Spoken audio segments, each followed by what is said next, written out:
how do you predict what's to come? How do you make clear plans when the likelihood of any future is so unclear? Maybe it's a fool's errand, the mad science of extrapolating events and trends from past decades into the future. Perhaps the future holds too many unknowns to be predictable. Maybe there's just too many black swans. What's a black swan? Before the discovery of Australia, we had no reasons to believe that swans could be of any other color but white, or people in the old world. And effectively, there was an expression in medieval England. You'd sooner see a black swan than, say, for example, it was like saying when pigs fly, or when I don't know, when George Bush does something intelligent or something. There was immediately exception. So there was an expression. Until we saw Australia, and effectively the sighting of a single bird destroyed millennia of confirmation. So it was posed as a logical problem by showing that there's no reason, you cannot rule out a black swan because you haven't seen any. Okay, so my problem is not a logical question. My black swan is an event. It's not a bird. So, and it's an event that has three properties. The first property, it is hard to predict. Very difficult to predict based on information. Am I standing in the right spot? Okay. Based on information before its occurrence, prior information, based on historical information. You have here a sample of black swans. The most interesting one is the tie. Someone's going to forecast the future. We have to forecast that human beings, 2,000 years away, would constrict their blood supply with this device, for example, okay, and attend meetings, okay. So that's very difficult to predict. The computer was a black swan.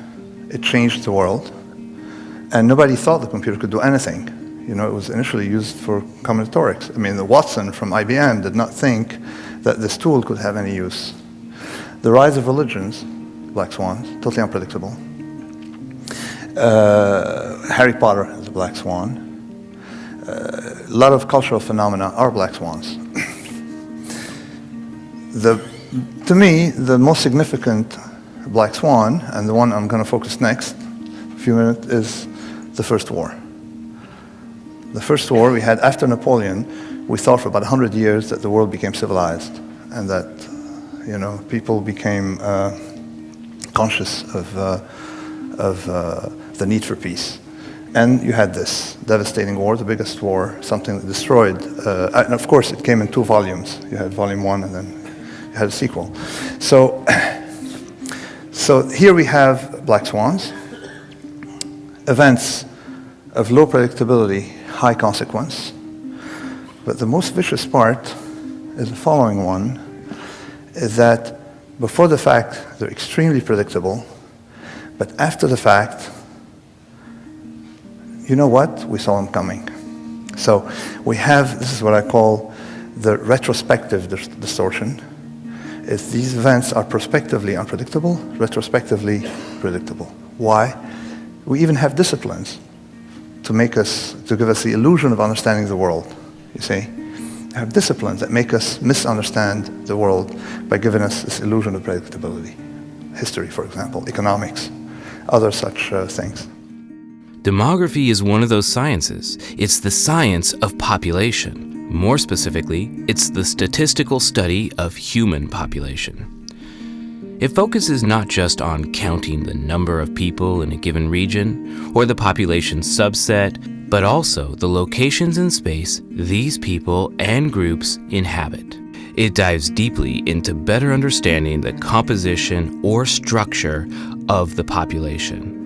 In ascertaining detailed information about the population, it also seeks to better forecast the growth and decline of population, the many components of change, for example births, involved in the ever-evolving growth pattern, and the economic characteristics that drive population change, including economic activity, employment status, occupation and industry, income, wealth, or poverty. It doesn't stop there, though. Demographers are also concerned with the many demographic variables that together span the diversity of our cultures, from age to ethnicity to educational attainment. Those involved in the science of demography use qualitative analysis to describe a population, or they may describe socioeconomic status by summative measures using income, education, and occupation variables. And then we get to the most complex task of all, the one in which all those black swans tend to pop up. The population projections and estimates constitute a core focus of demographic techniques. Demographers use a wide variety of techniques to construct population projections or provide a set of scenarios that encompass a range of potential population forecasts.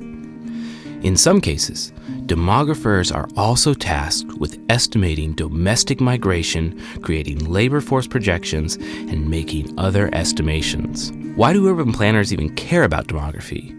At the root of urban planning is people. The entire field of planning is concerned with people.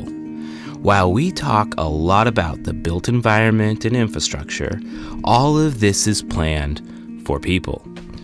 Those plans can differ significantly based on the growth and change in different groups within the population. Attempting to project where and how many of these groups there will be in the future makes planning much better. This is true for physical infrastructure like transport, where having a sense of where people live and to some degree may travel in the future is quite important. But forecasting the composition in addition to the location of future populations is also critical for planning social infrastructure like community services, recreation, healthcare, etc. As we saw at the beginning of this lecture, black swans will always appear, so even our best projections can and often do get it wrong. A good example of this is the way in which many highways and fixed-rail public transportation networks are designed. Most of these are designed in a radial pattern, focused on bringing people in from the suburbs to the CBD for work and back out for the return trip. Over time, but particularly starting in the 1950s and 60s, there was significant movement of people away from the CBD.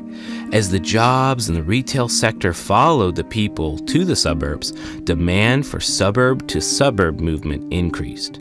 However, our networks were not designed for this type of travel pattern. As a result, we have significantly overbuilt inner-city highways, rapidly declining public transportation use, and massive congestion on roads now that crisscross the suburbs. We didn't see the black swan, the shift where people lived, where people worked, and where they shopped.